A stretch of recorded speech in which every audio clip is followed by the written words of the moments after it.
Hi friends, இன்றைக்கி காலையில் பிரேக்ஃபாஸ்ட்டுக்கும் லஞ்சுக்கும் நான் என்ன சமைச்சேன்னு பார்க்கலாம். முதல்ல காலையில் குடிக்கிறதுக்கு சத்து மாவு கஞ்சி காசி வச்சுருக்கேன்.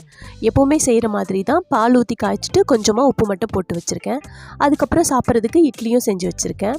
இட்லிக்கு தக்காளி கொத்தமல்லி சட்னி தான் அரைச்சி வச்சுருக்கேன். தக்காளி சட்னி மாதிரியே தான், ஆனால் லாஸ்ட்டாக வந்து நிறைய கொத்தமல்லி போட்டு வதக்கி விட்டோம்னா அந்த தக்காளி கொத்தமல்லி சட்னி சூப்பராக ரெடி ஆகிடும். அதுக்கப்புறம் இன்றைக்கி வந்து சாப்பாட்டுக்கு குழம்பு எதுவும் செய்யலை. சாப்பாடு செஞ்சுட்டு நெல்லிக்காய் சாதம் தான் கிளறி வச்சுருக்கேன். இந்த நெல்லிக்காய் சாதம் செய்கிறதுக்கு பெரிய நெல்லிக்காவாக ஒரு 5-6 நெல்லிக்காய் எடுத்துகிட்டு நல்லா துருவிட்டு அதுக்கப்புறம் எண்ணெய் ஊற்றி கடுகு காஞ்ச மிளகாலாம் போட்டு தாளித்து எடுக்க வேண்டியதான். கொஞ்சம் கடலைப்பருப்பு கருவேப்பிலை இதெல்லாம் போட்டு தாளித்து எடுத்தால் நெல்லிக்காய் சாதம் சூப்பராக ரெடி ஆகிடும்.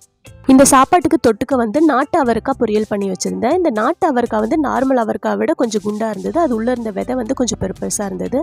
டேஸ்ட் ரொம்பவே நல்லா இருந்தது. அப்படியே கொஞ்சம் சிறுகீரை இருந்தது, அதையும் பொரியல் பண்ணி வச்சுருக்கேன்.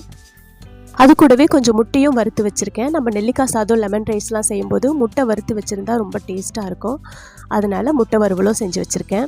அவ்வளோதான் ஃப்ரெண்ட்ஸ், இன்றைக்கி எங்கள் வீட்டில் என்ன சமையல்னு பார்த்தீங்க. அப்புறம் நீங்கள் நம்ம சேனலை ஃபஸ்ட் டைம் பார்க்குறீங்கன்னா நம்ம சேனல் சுமிதா சிம்பிள் சமையலை சப்ஸ்கிரைப் பண்ணிக்கோங்க.